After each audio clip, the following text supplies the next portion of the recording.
कहानी मुंबई के करीब स्थित एक पॉश हिल स्टेशन शहर की है जिसे नीलगिरी हाइट्स कहा जाता है।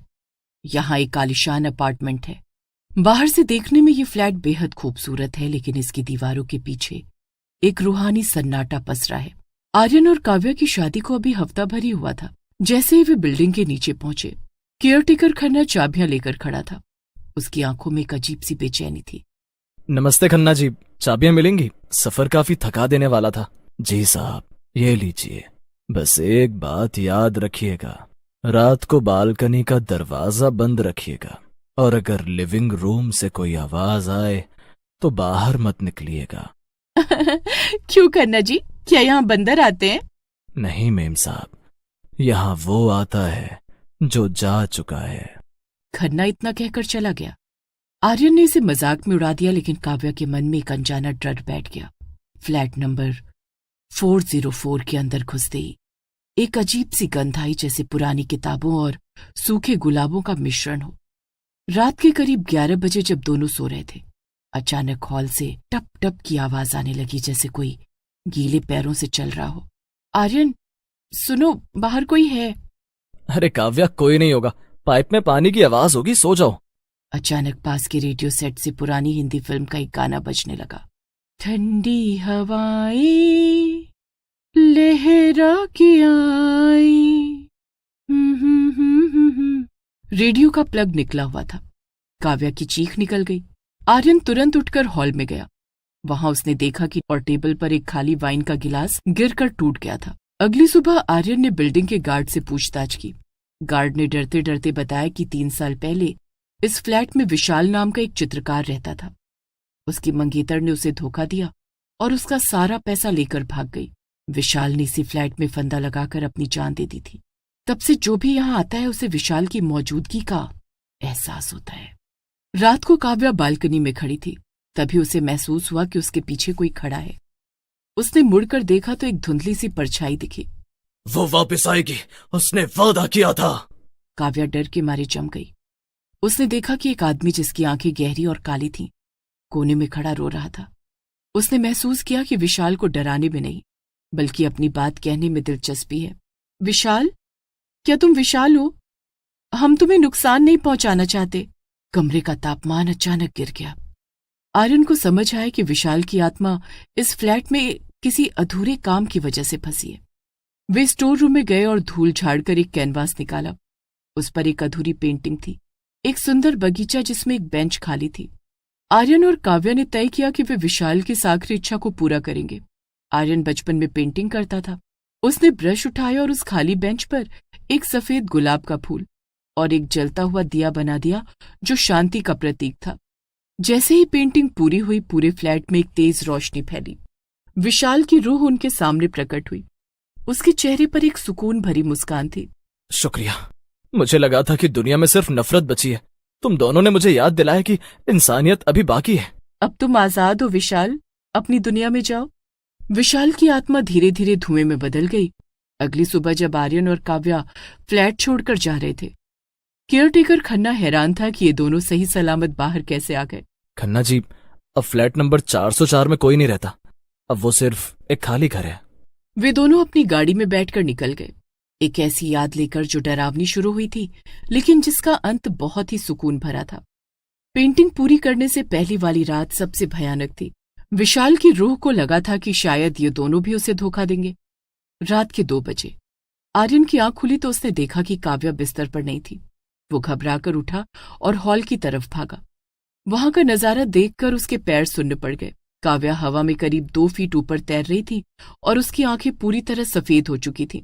काव्या, ये क्या हो रहा है? नीचे आओ। आर्यन समझ गया कि विशाल का अकेलापन अब पागलपन में बदल रहा है। उसने पास पड़ा एक पानी का गिलास उठाया और काव्या के चेहरे पर छींटे मारे। विशाल, रुको, हम तुम्हारी मदद करना चाहते हैं। हमें तुम्हारी मंगेतर ने नहीं भेजा। हम बस एक जोड़ा है जो अपनी जिंदगी शुरू कर रहे हैं। क्या तुम हमारी जिंदगी छीनकर खुश हो? काव्या धीरे धीरे जमीन पर गिरी और बेहोश हो गई। साया अभी भी कोने में खड़ा गुर्रा रहा था। अगली सुबह पेंटिंग शुरू करने से पहले आर्यन को स्टोर रूम में एक पुरानी डायरी मिली। ये विशाल की डायरी थी। उसमें आखिरी पन्ने पर लिखा था, मेरा प्यार झूठा नहीं था। शायद मेरी किस्मत खराब थी। मैं मरना नहीं चाहता, लेकिन यह खालीपन मुझे खा रहा है। कोई तो आए जो मेरी इस अधूरी दुनिया में रंग भर दे। ये पढ़कर काव्या की आंखों में आंसू आ गए। उसे समझ आया कि विशाल कोई बुरा भूत नहीं बल्कि एक टूटा हुआ कलाकार है। जब आर्यन पेंटिंग में रंग भर रहा था तो अचानक फ्लैट की बिजली चली गई। ऐसा लग रहा था जैसे पूरी बिल्डिंग कांप रही हो। आर्यन डरो मत, बस ब्रश चलाते रहो, उसे रोशनी दिखाओ। जैसे ही आर्यन ने उस खाली बेंच पर सूरज की पहली किरण का पीला रंग लगाया, घर का अंधेरा छटने लगा। चीखें जो अभी तक डरा रही थी अब संगीत में बदलने लगी। विशाल की रूह अब उनके सामने स्थिर खड़ी थी। आज सालों बाद मुझे शांति मिली है, शुक्रिया। एक तेज सफेद रोशनी हुई और फ्लैट एकदम सामान्य हो गया। बदबू गायब हो गई और सूरज की असली किरणें खिड़की से अंदर आने लगी। आर्यन और काव्या जब चेकआउट कर रहे थे तो उन्होंने केयरटेकर खन्ना को वो डायरी दे दी। खन्ना ने सिर झुकाया और पहली बार मुस्कुराया। नीलगिरी हाइट्स का वो फ्लैट अब हॉन्टेड नहीं रहा था। आर्यन और काव्या फ्लैट छोड़ने ही वाले थे कि तभी काव्या की नजर लिविंग रूम की उस दीवार पर पड़ी जहां विशाल की अधूरी पेंटिंग टंगी थी। पेंटिंग अब पूरी तरह बदल चुकी थी। उसमें सिर्फ एक बेंच और सूरज नहीं था बल्कि धुंधली आकृति में एक औरत भी खड़ी थी।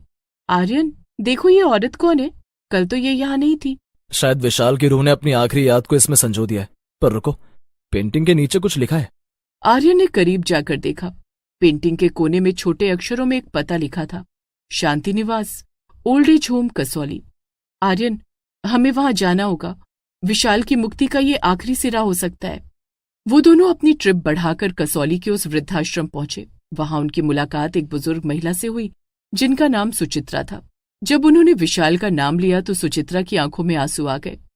विशाल, मेरा बेटा वो मरा नहीं, उसे मार दिया गया। आर्यन और काव्या चौंक गए।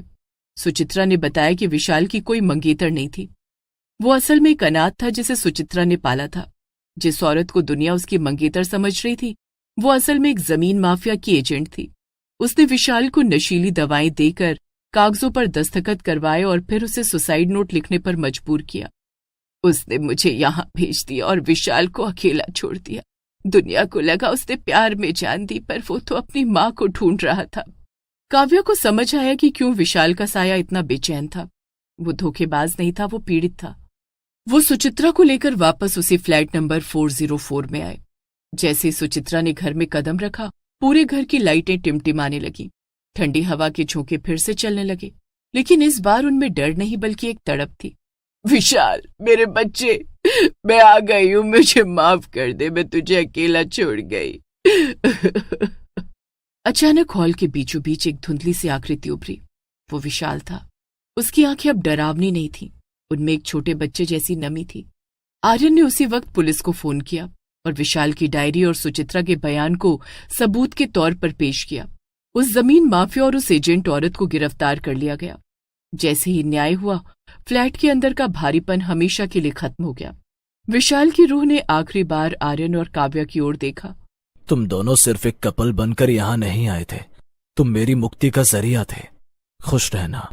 एक चमकदार रोशनी हुई और विशाल हमेशा के लिए विलीन हो गया। महीनों बाद वो फ्लैट अब हॉन्टेड नहीं कहलाता था। आर्यन और काव्या ने सुचित्रा की मदद से उस फ्लैट को एक आर्ट गैलरी में बदल दिया, जहां उभरते हुए कलाकारों को अपनी कला दिखाने का मौका मिलता था। फ्लैट के दरवाजे पर एक नई नेम प्लेट लगी थी, विशाल स्मृति कला केंद्र। शहर के लोग अब वहां डरते नहीं थे, बल्कि वहां की शांति का आनंद लेते थे। आर्यन और काव्या हर साल अपनी एनिवर्सरी पर वहां आते हैं, ये याद करने के लिए कि प्यार और सच में इतनी ताकत होती है कि वो मौत के बाद भी किसी को शांति दिला सकता है।